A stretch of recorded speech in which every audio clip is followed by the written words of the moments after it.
दर्शक बिन राम राम नमस्कार। एनटीवी कोहलपुर से प्रसारित कार्यक्रम अवध आवाज़ में स्वागत है। हम प्रीति पटेल। हमारा कार्यक्रम हर मंगल के दिन संध्या के 6 बजे प्रसारित होते हैं। हमारा कार्यक्रम अवध आवाज़ अवध समाज के भाषा, संस्कार, रीति रिवाज, परंपरा, व्रत त्यौहार पर आधारित है। दर्शक बिन आज के एपिसोड में यहाँ हम एक मुस्लिम महिला का यहाँ आमंत्रित किए हैं जो है सामाजिक क्षेत्र में यहाँ आगे बढ़ी हैं और वो एक शिक्षिका भी हैं। आवाज़ है उनसे बातचीत की जाए। नमस्कार दीदी। नमस्कार। आपका हमारे कार्यक्रम अवध आवाज़ में स्वागत है। धन्यवाद। आराम हो जाते दीदी? आराम। दीदी आजकल के में व्यस्त हुआ जाते हैं आप? हम लोग आजकल समाज सेवा करा जाते हैं। शुरू 16 साल से अभी तक समाज सेवा ही करा जाते हैं। अभी तो आजकल वही समाज सेवा मतलब महिला लोग के कोई केस होता है तो का जी पर का लेके जा जाते हैं। जैसे बाल बालिका का कोई केस होता है तो का लेके जी पर का इधर उधर, कोई चाइल्ड मैरिज होता है तो को रोक करा जाते हैं। शिक्षा में कोई काम है तो हमें पहल करा जाते हैं। दीदी आप एक सामाजिक क्षेत्र में यहाँ काम किन जाते हैं तो आप हमारे दर्शक लोग के यहाँ अपने बाल्यकाल बताई दिन जाए। बाल्यकाल के लिए तो अब हमका 34 साल पीछे जाना पड़िए। 34 साल पीछे जाए के तब अपना सारा जीवन फिर से याद करना पड़ा जाता है। तो पहले तो हम अपना परिचय देना चाहते थे। हमारा नाम तलत परवीन खान है। हमारा जन्म मिति 2043 जेठ 6 गते। ये हमारा जन्म हुआ रहा हमारे बिहार के बोकारो बनने जगह में हमारा जन्म हुआ रहा। अब वहाँ से फिर अम्मा अब्बा गोरखपुर में नौकरी करते रहे तो गोरखपुर में हम आए गए। गोरखपुर में वहीं अपना बाल्यकाल वहीं पढ़ाई लिखाई गोरखपुर यूनिवर्सिटी से एमए पास किया। फिर यहाँ गोरखपुर से शादी होकर यहाँ नेपालगंज में आए। ऐसे ही है जीवन बाल्यकाल। हम लोगन 5 दीदी बहनी, एक जना भाई रहे। अम्मा हमारी टीचर रही, अब्बा हमारे एम्प्लॉयमेंट ऑफिस में। तो सब मतलब शिक्षित परिवार रहे हम लोगों का। आपके बाल्यकाल तो आप जैसे बताओगे ठीक है, लेकिन पारिवारिक स्थिति कस रहा वो भी हमारे दर्शक लोग के यहाँ बताई दिया जाए। पारिवारिक स्थिति अब शादी से पहले तो अम्मा अब्बा दोनों जॉब में रहे तो अच्छा ही रहा पारिवारिक स्थिति। और 5 जना दीदी बहनी रहे, सब पढ़े लिखे, भाई भी पढ़े लिखे, सबका मतलब अच्छे का शादी ब्याह भी करा हुआ। लेकिन हमरे तनी बॉर्डर की वजह से तनी समस्या आवा। पहले नहीं पता रहा कि बॉर्डर में शादी करे से इतनी समस्या आवत है। और शादी करके जाओ तो जो अपना नागरिकता की समस्या और अपना परिवार का समस्या। अब जहाँ जौन जगह पे आदमी जन्मत है वही जगह पे अगर अपना शादी हो तो आदमी को तनी आसानी होते है। हमरे सब दीदी बहनी की शादी इंडिया में हुआ है। हमरे शादी खाली अब पहले लोग कहें कि लखनऊ में रहा जाता है, फिर बाद में आवत यहाँ पता चला कि अब नेपाल में है घर। तो नेपाल में आके रही थे आजकल 16 साल से। बॉर्डर के बाद जैसे अब पहले शादी के पहले लोग बताए ना कि लखनऊ में बिटिया लखनऊ में रहिए। शादी हुआ उसके बाद से फिर लखनऊ में भाड़े में रहा जाते रहे। तो अब घर कहाँ है, घर के खोजी नीति हुआ तो घर तो नेपाल में है। अब नेपाल में है तो यहाँ अपने जो है दाई भाई जेठाजू जो रहें तो उन्हें नागरिकता नहीं बनवाएंगे। मतलब नागरिकता बन जाएगा तो अंश अपना पाएंगे लोग। ये खातिर नागरिकता नहीं बनवाते रहें। तो नागरिकता बनवावे खातिर जो है शुरू से हम लोग पहल किया गया। वकील से सलाह लिया गया कैसे बनवाओ जाए, कैसे क्या करवाओ जाए। बहुत संघर्ष लड़ा गया। नागरिकता बनवावे के लिए भी हमारा कितना इंटरव्यू हुआ कई बार। और पत्रिका में भी निकाला गया। उसके बाद से तब करत तब जाके जेठ हमरे जो है 3 साल में नागरिकता बनवाई। दीदी जैसे आप बतावा गवा कि आप सामाजिक क्षेत्र में यहाँ काम किन जाते हैं तो सामाजिक क्षेत्र में यहाँ काम करे बाद भी आप व्यस्त तो हुए जाते हैं तो आप अपने घर परिवार के यहाँ कैसे समय दिन जाते हैं? अब परिवार का समय देवे खातिर सबसे मेन तो परिवार है। आदमी परिवार के ही सपोर्ट से आदमी आगे बढ़त है। तो ये खातिर परिवार के लिए आदमी को अपना महिला जो होते तो सब काम कर सकते हैं। अगर चाहे तो सब काम कर सकते हैं। तो ये खातिर महिला लोगों का हमका संदेश भी है कि जैसे तुम लोगों का कोई काम करना है तो अपना नियम बनाओ। अपना कौन वक्त उठना है, कौन वक्त क्या करना है, कौन वक्त बच्चन का देखना है और जो है मियाँ कैसे देखना है, ये सब करे खातिर अपना खुदे आदमी नियम बनाए तो नियम से काम कर सकते हैं। हाँ, उनको मैनेज करे खातिर जैसे कि अपने मियाँ भी बहुत सहयोग करते हैं। कोई समस्या जैसे पड़ जाते हैं, मान लो हमरे आपको की डिलीवरी होने वाली है महिला में अपने टोल में, या कोई समस्या पड़ गया, कभी लड़ाई झगड़ा हो गया घर में, कभी रात 11 बजे 12 बजे भी पुलिस थाना हो जाते थे, जाना पड़ा था। तो खातिर हमरे आदमी भी हमका सहायता करते हैं, साथे जाते हैं। नहीं तो बच्चन का देख लेते हैं घर में, हमको भेज देते हैं।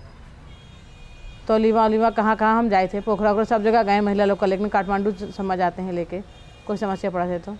दीदी आप एक मुस्लिम महिला हुआ जाते हैं और आप ये भी बतावागा कि आप जो है सामाजिक क्षेत्र में यहाँ बहुत संघर्ष करके लगा गया है तो आप हमारे दर्शक लोग के यहाँ ये बता दिया जाए कि मुस्लिम महिला के जो है क्या चुनौती है।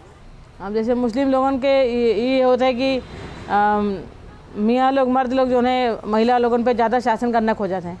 और मैं का थोक देते हैं कि इस्लाम ये चीज़ नहीं देते हैं, हमें इस्लाम का ला के बीच में लगा देते हैं। तो इस्लाम ये भी तो नहीं कहा था कि एक मर्द 4 औरत रखे। इस्लाम के जैसे बात किया जाए तो इस्लाम में तो औरत के ऊपर भी वही है और मर्द के ऊपर भी, दोनों के ऊपर वही चीज़ है। लेकिन लोगों ने कहा था कि नहीं, औरत घर में रहें, उनका सब चीज़ पुरावा भी ना जाए, उनका शासन चलावा जाए। तो ये जो पुरुष प्रधान वाला जो इस्लाम है, इस्लाम ये चीज़ नहीं अलाउ कराते कि महिला के ऊपर तुम शोषण करो घर में रख के। पर्दे के दायरे से महिला जो भी काम कर सका थे बाहर निकल के। तो यही खातिर अब जो है हम पढ़े लिखे रहें तो जो हम अपनी बात रख सकी थे कोई के सामने जाके। लेकिन जो जैसे पढ़ा लिखा नहीं है महिला में, और जैसे कोई पढ़ा लिखा भी महिला बाहर नहीं निकली है तो कि भटक नहीं खुली है, तो वो अपनी बात कैसे रखी आके जाके।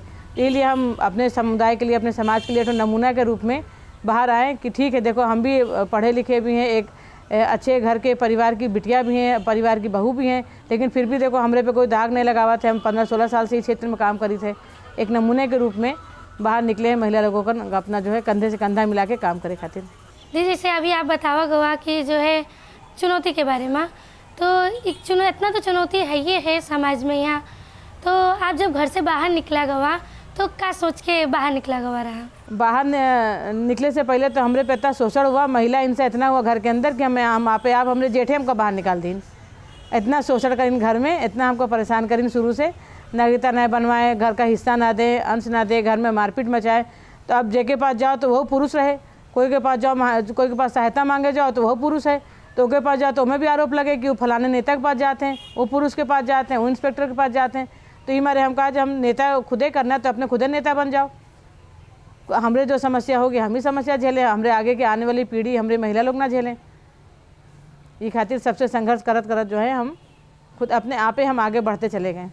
दीदी, जैसे अभी आप बताओगे कि आप सामाजिक क्षेत्र में ही लगागा, तो आप सामाजिक क्षेत्र में ही अपनी इच्छा से लगागा कि केहू से प्रेरणा मिलके तब आप लगागा? हमारी शुरुआत सामाजिक क्षेत्र के 2064 में एक यहाँ आयशा मदरसा स्कूल है, वो आयशा मदरसे की स्थापना हम ही लोग किया हुआ है। पहले जब हम नए शादी करके आए तो देखे अब जो है कोई बिटियन के स्कूल नहीं भेजत रहा, तो काहे ना भेजो स्कूल, जाके बिटिया बिगड़ जाएंगे और कोई के साथ भागे जाएंगे, कोई गलत काम करते हैं। तो मतलब हम लोगों ने ही कन्विंस किया हुआ कि जैसे गलत काम करे के लिए पढ़ाई तो गलत काम तो नहीं सिखाती, किताबें में तो नहीं लिखा है कि तुम भाग जाओ, कोई लौंडाबाजी करो, कोई चीज़ करो। किताब में तो अच्छी चीज़ लिखा है, तो पढ़े से आदमी अच्छा होगा कि बुरा होगा। ये मारे हम लोग कन्विंस करके स्कूल खोले गया लेडीज़ लोग का, गर्ल्स स्कूल खोलने पे 64 में हम स्कूल में प्रिंसिपल बने। 64 से लेके हम 69 तक स्कूल में प्रिंसिपल में काम किया और आज वो आयशा मदरसा अब SLC हो गया है। तो ऐसे शुरू में जब वहाँ पे फील्ड करने जाने में भी महिला लोग जो है कहें बहनी हम भरना ना करा पाए, पैसा नहीं है, तो हमें मर्दवा कहते ना पढ़ाई हुए हम, बिटिया पढ़ के बिगड़ जाएंगे। तो ऐसे करते करते अब जो हम मुसलमान हैं तो सब लोग देखेंगे भाई ये मुसलमान है, तो मुसलमानों को जब स्कूल चला सकते हैं तो हमने बिटिया भेजे में कौन वजह है। तो ये हमारे धीरे धीरे जो है सबका संघर्ष होते गए, सबके साथ में घुल मेल होता गया महिला लोगों के साथ। दीदी, आपके पहले से इच्छा रहा है समाज सेवा करे के? नहीं, समाज सेवा तो हम लोगों ने जब कैंपस में पढ़ी रहे तब वो भी हम लोग अपने स्कूल में भी समाज सेवा कैंपस में जैसे अपने साथी भाई जो अपने लेवल से जो हम लोगों का हो जाता है वो हम लोग करीत रहे। और बाद में जैसे यहाँ पे जो महिला लोगों की जो समस्या है उसका देखते देखते हम इतने आतुर हो गए कि चलो हमारे घर परिवार संपन्न है, हम संपन्न हैं, नौकरी करके खाई सकी थे, नौकरी करके 35-40 हज़ार तलब हम कमा सकी थे। लेकिन जो हम कर सकी तो दूसरी महिला तो नहीं कर सके थे। वो अपनी महिला अपनी समस्या कहाँ जाके रखे। ये मारे जो है हम समाज सेवा में लगे। दीदी, अभी तक जो है मुस्लिम महिला लोग के परिवर्तन के लिए आप कौन कौन काम किए गवा है? महिला मुस्लिम समाज में अब जैसे हम एक मदरसे खोला हुआ, अब वो मदरसा आज कम से कम मदरसे में 450-500 बच्चियाँ पढ़ रही हैं, SLC तक हो गया। फिर उसके बाद से नेपाल मुस्लिम समाज एक ऑफिस है बिकुटी नगर पाए, नेपाल मुस्लिम समाज, उसमें भी किया गया काम। बहुत कौन बेगौना कौन ठाव में बैजापुर बैजनाथ भेजत रहा, वहाँ भी जाके बहुत महिला लोग का समस्या देखा गया, उनमें भी महिला में काम किया गया। फिर बाकी उसको क्लब है उनमें काम किया गया। फिर अब जैसे काम करत आदमी को एक पोस्ट भी चाहिए, तो पोस्ट खातिर हम स्थानीय चुनाव 2074 में महिला सदस्य में भी उठे अपने वार्ड से, तो 6 वोट से हम हार गए। अब वो भी हमारी हार नहीं है, आदमी को हार जीत तो लगा रहा था, लेकिन हार हमका नहीं मानना है। कहे कि जैसे मतलब कोई ऐसा आदमी होगा जो हमका नहीं समझ पावा होगा, तो इसलिए हम अपनी हार नहीं मान के भी आज भी हम वही क्षेत्र में लगे हुए हैं कि कभी ना कभी जो है मौका कहीं ना कहीं से मिल जाइए, ना मिलिए तब भी हम अपना सेल्फ जो हमारा पैसा खर्चा होता है, जो हमारे एनर्जी खर्चा होता है, लेकिन कम से कम महिला लोगों की अपनी पहुँच तो हम बनाना चाहे थे, उन लोगों की पहुँच। दीदी खाली आप मुस्लिम महिला लोग के लिए ही काम किन गवा है कि औरों महिला लोग के लिए भी काम किन गवा है? नहीं नहीं, सब धर्म का देखा जाता है। हम लोगों जो है ऐसे तो अब पॉलिटिक्स के पूरा करता पॉलिटिक्स के तरफ से कहे तो हम जो है मुस्लिम इतिहास संगठन का पैमाले के मुस्लिम इतिहास संगठन के केंद्रीय सदस्य हैं और अनिमा संघ के अध्यक्ष हैं और जो है जिला सदस्य हैं, नेका पैमाले के जिला सदस्य हैं महिला की तरफ से। तो ये लेकिन हम लोगों जो है खाल मुस्लिम का फोकस नहीं करा जाते, महिला तो महिला, चाहे वो मुस्लिम हो, चाहे हिंदू हो, चाहे मधेसी हो और चाहे पहाड़ी हो, लेकिन प्राथमिकता हम लोगों का जो घूंघट वाले पर्दा वाले इन लोगों का ज़्यादा प्राथमिकता दिया जाता है। अभी तक आप अवध समाज में या मुस्लिम समुदाय में कहा जाए तो आप कौन कौन काम किन गवा है? मधेसी मुस्लिम समाज में जैसे अब कोई भी समस्या होती तो महिला लोग चिन्हा जाते, बुला लेते हैं, अपनी बात रखा थे।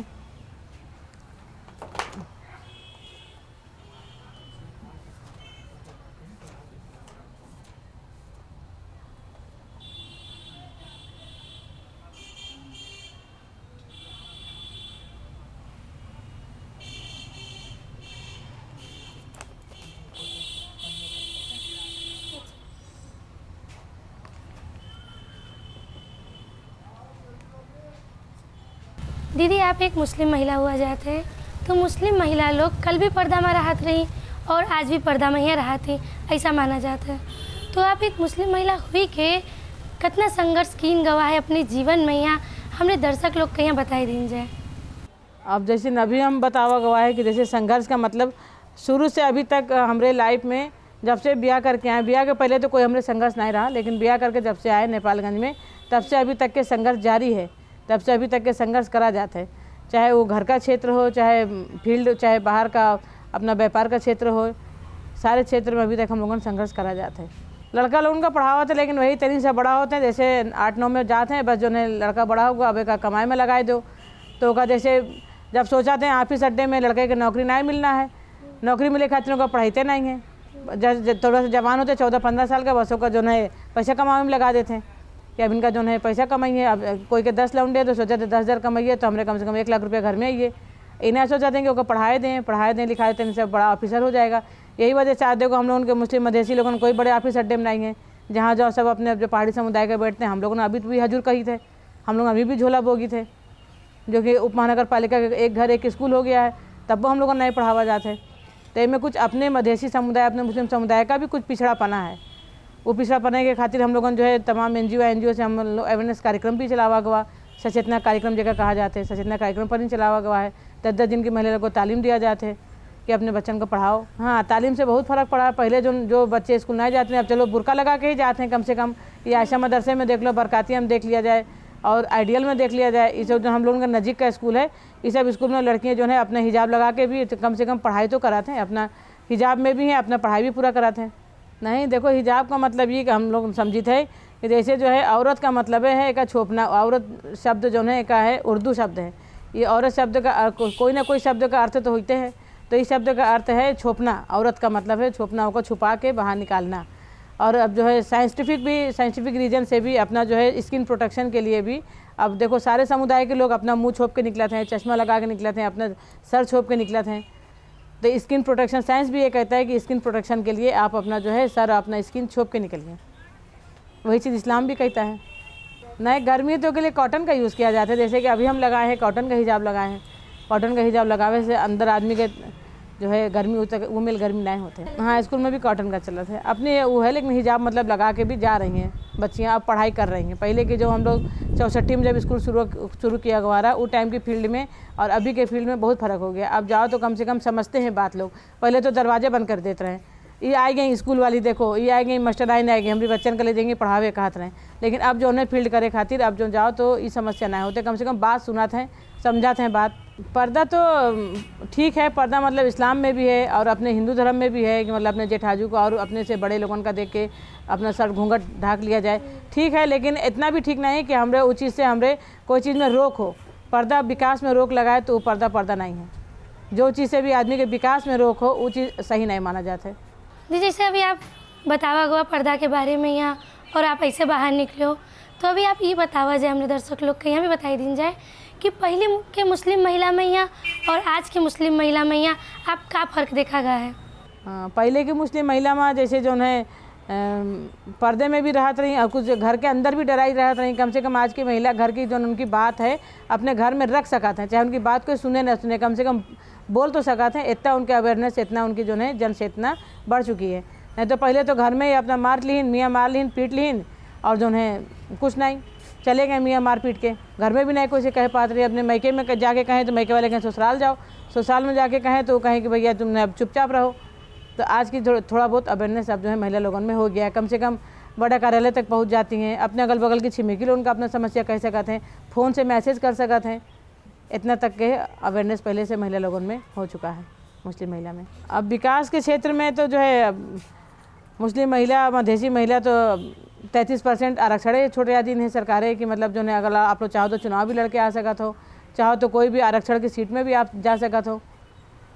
तब सरकारी छूटे आदि से तो हम लोगों तो अब धीरे धीरे विकास हो रहा है, आगे बढ़ा जाते हैं। काम में जैसे कि अब जो है स्थानीय चुनाव अभी जल्दी हुआ है, एक पहले भी 74 में हुआ रहा, और में भी दो ठो महिला लोग को रखा जाता है, तो दलित महिला और कोई भी समुदाय की महिला, तो उसमें भी मतलब मौका भी मिला जाता है कि अपने मुस्लिम महिला है तो वो भी जाए कि जो है अपनी बात रख सकते हैं निर्वाचित होके, और अगर जो है दलित महिला है उन लोगों भी जाके अपनी बात रखा सकते हैं। महिला लोग स्वतंत्र है? हाँ, महिला लोग अभी तो फुली स्वतंत्र नहीं है, पूरा स्वतंत्र नहीं है। अब हम ही लोगों ने अब घर से निकले थे तो लोग पूछा थे कि भैया कौन काम से जाते हो, कहाँ जाते हो, आज भी लोग सवाल कराते हैं। 2074 तक हम जो है बुर्का उड़ित रहे। 2074 में जब हमका समानुपातिक में हमारा नाम गवा यहाँ से विधायक में MLA पार्टी की तरफ से, तो पार्टी के हमारे शंकर पोखरेल आए रहे तो कहे लगे कि जैसे अभी आप ही अपने को न्याय बदले हो तो दूसरे कैसे बदलियो। अब बुर्का तो नहीं, अपना जो बुर्का ओढ़ो लेकिन अपने लिहाज में ओढ़ो, अपना जो है ऊपर का हिजाब लगा के आप लड़ सका तो चुनाव। जब बुर्का हम उतारा तो मोहल्ले वाले कहें कि आप टिकट पाए मैडम बुर्का उतारे हो, जीत जाइए तो काका उतरियो। तो अब मतलब ये सवाल जो है अभी भी समाज में है रूढ़िवादी, अब बहुत समय लगी कहा तो। दीदी आज के समय में यहाँ महिला लोग का यहाँ कौन कौन चीज़ की आवश्यकता है जिससे वे पर्दा से बाहर निकल सके, अपने लिए कुछ कर सके और समाज के लिए कुछ कर सके? अब बुर्का तो जैसे कि बुर्का तो ना हट पाई है, लेकिन इनके जो है अवेयरनेस करे के लिए बुर्का के अंदर रह के भी आदमी कौन कौन काम कर सकते हैं, उसके खातिर कोई तालीम दिया जाए महिला लोगों का। जैसे कि आदमी बुर्का में, अब एक बार हम लखनऊ गए रहे तो लखनऊ में एक तो महिला जो है लखनऊ से दिल्ली गए रहे, पायलट रही। वो पायलट जो है नकाब ओढ़े रही, बुर्का ओढ़ के भी लखनऊ से दिल्ली लेके गई प्लेन उड़ा के, तो कोई देख भी नहीं पावा, वो पायलट रही प्लेन उड़ाई। तो मतलब ये नहीं बुर्का कोई काम में रोक नहीं लगाता है कि या घूंघट है, जैसे अपना आदमी घूंघट ओढ़ के अपना मुंह छोप के सर छोप के भी काम कर सकते हैं, लेकिन वो एक कोड ऑफ कंडक्ट है, वो एक क्राइटेरिया है, वो क्राइटेरिया के अंदर रह के आदमी सब काम कर सकते हैं। उसके लिए तालीम दिया जाए, अवेयरनेस चेतना सचेतना कार्यक्रम चलाया जाए, टोल टोल में जाके महिला लोगों को, जैसे जो पढ़ी लिखी हैं घर में है तो काहे घर में रहते हैं, उनके कौन समस्या है, उनके आदमी ने बाहर निकले देते हैं कि उनके खातिर कोई ऐसी कंफर्टेबल जगह नहीं है कि जहाँ खाली पुरुष काम करते हैं। उनको कोई महिला लोगों के औद्योगिक क्षेत्र चाहिए कि महिला लोगों को कोई अपना सिंगल व्यवसाय खोल दिया जाए। इस तरीके से नेपालगंज उप महानगर पालिका के अंदर कोई अगर ऐसा व्यवसाय खोल दिया जाए कि जिसमें खाली महिला लोग काम करें, उसकी लीडिंग भी महिला करे, तो वो में महिला लोगों का चाहे पर्दे में जाए चाहे घूंघट में जाए, जौन समुदाय की हो, महिला तो महिला, उसका काम करे का मौका भी मिलिए और के में अपने आप से चेतना कार्यक्रम हो जाइए। 4 पैसा हाथ में रहिए तो मियाँ भी उनसे तनी सा रहिए कि हाँ भैया हमारी बीवी के पास भी 4 पैसा है। क्या कि सबसे मेन तो आर्थिक समस्या ना है हाथ में, आर्थिक समस्या तो बीवी भी कमज़ोर है, मियाँ भी कमज़ोर हैं। भाषा की बात किया जाए तो जैसे कि अवध भाषा जो है हम लोगों की, ये नेपाल देश में हम लोगों का सब बहुमूल्य क्षेत्र है, सारे लोग में रहते हैं, हिंदू मुसलमान, अब सिख ईसाई और अवधी बोले वाले और बंगाली बोले वाले सब रहते हैं। लेकिन अवध भाषा जो है हम लोगों की धीरे धीरे विलुप्त होती जा रही है। तो हम लोगों जो है अपने विधान में लिखवाना चाहिए थे कि जैसे अवध भाषा से उर्दू भाषा हो गई और अवध भाषा हो गई, एको भी अपनी जगह दिया जाए, स्कूल में अवध भाषा भी चला दिया जाए। जैसे अवध भाषा चलाया जाएगा तो हमें हमारे जो बच्चे स्थानीय जो भाषा है, तो अब अवध भाषा भी तो स्थानीय हम लोगों की है। अब कोई बच्चा नहीं समझ पावा थे, ड्रॉप आउट की संख्या देखा जाए स्कूल में, तो ये भी एक कारण है, भाषा भी एक कारण है बच्चा का स्कूल छोड़ के भागने की। अब बच्चा समझे नहीं पावा थे, घर में आवा थे, हम लोगों ने दूसरी भाषा बोली थे, स्कूल जावा थे वहाँ के गरिस किना गरिस एस्तो गरिस, अब टीचर लोग वो बोला थे, इंग्लिश के टीचर आवा थे हाउ आर यू बोला थे, तो वो बच्चा अपनी भाषा समझे नहीं पावा थे उनकी बात टीचर की। तो अगर एक टीचर अवध की अगर सब जगह पे रख दिया जाए अपनी अवधी भाषा की टीचर स्थानीय लेवल में, तो बच्चन का ड्रॉप आउट संख्या जो स्कूल में है, कोई भी स्कूल में हो, तो ओका कम कर सका जाता है हमारे हिसाब से। दीदी आज के समय में यहाँ महिला लोग के यहाँ कौन कौन चीज़ की आवश्यकता है जिससे वे लोग अपने लिए कुछ कर सकते हैं और समाज के लिए कुछ कर सकें? पहले के दिन में तो हम बतावा कि जैसे महिला लोग अपनी बात अपने खाली आईने के अलावा कुछ नहीं कह पावत रही। मियाँ आए मारिन पीटिन सास आइन जौन कहीं ससुर आए जौन कहीं सब सुन लीन, उनके बाद से चुप चुपाए के बैठ गई। लेकिन आज की समस्या में कम से कम घर घर मोबाइल है, घर घर सचेतना है, अगल बगल भी अपनी बात रख सकते हैं, अपने मियाँ से कम अपनी बात कह सकते हैं, इतना तो सचेतना हो चुका है। लेकिन जो पढ़ी लिखी हैं वो भी बाहर निकालने के लिए, जैसे अब उनके अगर ये समस्या है कि उनके पुरुष लोगों के साथ कंधे से कंधा मिला के नए काम कर सकते हैं, घर से नए परमिशन है। लेकिन आज के ज़माने में सबके पैसे की ज़रूरत है, सबके पुरुष चाहते हैं कि हमारी महिला भी जाके काम करें, लेकिन उनके कंफर्टेबल जोन नहीं मिला था। कंफर्टेबल जोन मतलब कि उनके जो है सही काम करे की जगह नहीं मिल सका था। सही जगह कहाँ मिली है? जौन जगह पे महिला लोग खाली काम करिए, महिलाओं का नेतृत्व हो, अब बाजारीकरण भी महिला करे जाए, उस जगह पे काम भी महिला लोग करें। तो इसलिए अगर कोई ऐसा जगह उनका क्रिएट कर दिया जाए तो महिला लोगन जो है पुरुष लोगन से कंधा मिला के हाथों मालो कर सकते हैं। दीदी युवा मुस्लिम महिला लोगन के यहाँ आप का सलाह सुझाव देख चाहा जाता है कि उन लोग पर्दा से बाहर निकलें? युवा मुस्लिम महिला लोगन के लिए सबसे पहले तो अपने पढ़ाई पे ध्यान दें। काहे कि जो आदमी पढ़ा रहा है, शिक्षित आदमी अपने जो है समाज का विकास शिक्षित लोगन से ही होता है, तो अपने पढ़ाई में ध्यान दें। अगर पढ़ी लिखी है तो अपने जागीर में ध्यान दें कि वो अब पढ़ चुकी हैं, जैसे +2 कर चुकी हैं, मैनेजमेंट कर चुकी हैं, तब उनके लिए कौन जगह ठीक हुई है, कौन जॉब उनके लिए सूटेबल है। और जो है जैसे जो है कैंपस जाते हैं या कहीं जाते हैं तो अपने समाज के जो अपना समाज कहता है अपने समुदाय के दायरे में रह के काम करें। ये नहीं कि हाँ चलो घर वाले परमिशन दे दिन छोड़ दिन है तो तुम छूट का गलत फ़ायदा भी नहीं उठाना चाहते। दीदी आप हमारे कार्यक्रम में ही अपने समय दिन गवा के खातिर बहुत बहुत धन्यवाद। हम भी अवधी समाज का बहुत बहुत धन्यवाद देना चाहते कि कम से कम हम लोगों की अपनी बात रखे खातिर NTTV हम लोगों का मौका दीस। और जो है आने वाले दिन में हम लोगों भी NTTV खातिर और आप लोगों के खातिर आज आगे भी जो बात है, जहाँ बात है जो जगह रखे जाते हैं हम लोगों रखबे, और जो है बात भी पूरा हुई है हम लोगों का आशा के साथ। आप लोगों का ढेर ढेर धन्यवाद देना चाहिए। नमस्ते दर्शक बिन, आज के एपिसोड में यहाँ हम बातचीत करें तलत प्रवीण खान जी से, जो एक शिक्षिका भी हुए, और आप लोग के यहाँ उनके बातचीत से जानकारी मिला हुई है कि क्या करे के आप लोग के यहाँ भविष्य में यहाँ और आगे कैसे बढ़े के। आशा करी थे कि आप लोग ये कार्यक्रम देख के आगे बढ़ा जाए और हमारे कार्यक्रम पसंद भी किया जाए और दोसर हफ्ता दोसर विषय वस्तु लेके प्रस्तुत हुए। ये कहते हम प्रीति पटेल अपन टीम के साथ विदा ली थे। राम राम, नमस्कार।